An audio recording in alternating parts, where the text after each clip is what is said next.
வணக்க மக்களே, welcome to the ஃபென்சர் show. இன்னைக்கு ஷோ நம்ம பார்க்க போகிறது ஃப்ராங்கென்ஸ்டைன் அப்படின்ற இங்கிலீஷ் மூவியோட ரிவ்யூ நெட்ஃப்ளிக்ஸ்ல தமிழ் டப்பிங்கோட அவைலபிளா இருக்கு. இந்த படம் ஒரு சயின்ஸ் ஃபிக்ஷன் த்ரில்லர், அதுவும் ஒரு நாவலை மையமா வச்சு அமைக்கப்பட்ட சயின்ஸ் ஃபிக்ஷன் த்ரில்லர். அதாவது ஒரு சாகா மனிதனுக்கும் அதை உருவாக்குன சயின்டிஸ்டுக்கும் இடையே ஏற்படக்கூடிய ஒரு கிளாஷ் அப்படின்னே சொல்லலாம். இந்த மாதிரியான ஸ்டைல்ல நம்ம நிறைய படங்கள் பார்த்துருப்போம்.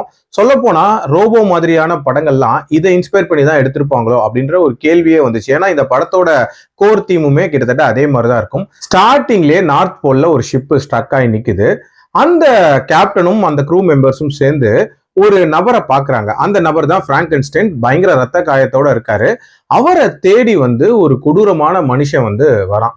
அவங்கிட்ட இருந்து அவரை காப்பாத்தி கொஞ்ச தூரம் கூட்டிட்டு போறாங்க. அப்போ பிராங்கென்ஸ்டைன் தன்னோட கதையை சொல்றான். அதாவது நான் யாரு, சின்ன வயசுல நான் எப்படி இருந்தேன், எதுக்காக இந்த சாகா மனிதனை நான் உருவாக்குனேன் அப்படின்ற அந்த கதையை சொல்றான். ஸோ இவன் உருவாக்குன மனிதனை எதுக்காக இவனை கொலை பண்ண வரான், அண்ட் உண்மையிலேயே உங்களுக்குள்ள என்ன நடந்துச்சு, டுவர்ட்ஸ் தெண்ட் என்ன ஆச்சு அப்படின்றத அந்த படத்தோட கதை. இந்த மாதிரியான சயின்ஸ் ஃபிக்ஷன் த்ரில்லருக்கு முக்கியமான விஷயமே மேக்கிங் தான். அதாவது அந்த ஃபிக்ஷனல் எலிமெண்ட்டை நமக்கு கன்வின்சிங்கா கன்வே பண்ணணும். இவங்க ரொம்ப சூப்பரா பண்ணியிருக்காங்க அப்படின்னே சொல்லலாம். எஸ்பெஷலி அந்த சாகா மனிதன் எப்படி உருவாகிறான் அப்படின்ற அந்த சீக்வன்ஸ் இருக்குல்ல, அது ரொம்ப ரொம்ப சூப்பரா இருந்துச்சு. அதே மாதிரி அந்த பீரியாடிக் செட்டப் செமையா பண்ணியிருந்தாங்க. இன்ஃபேக்ட் பிராங்கென்ஸ்டைனோட ஏர்லி லைஃப்லாம் அங்கதான் நடக்குது அப்படின்ற மாதிரி காட்டியிருப்பாங்க. அந்த போர்ஷன்ஸ்லாம் நீட்டா இருந்துச்சு. அதே மாதிரி இவங்களுக்குள்ள அந்த கிளாஷ் எதனால வருது அப்படின்றதும் ஒரு இன்ட்ரெஸ்டிங்கான விஷயமா இருந்துச்சு.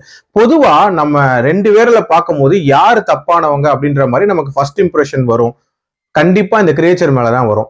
பட் அந்த கிரியேச்சரோட கதையை சொல்ல ஆரம்பிக்கும் போது அந்த பெர்ஸ்பெக்டிவ் எப்படி மாறுதுங்கிறது ரொம்ப சூப்பரா காட்டியிருப்பாங்க.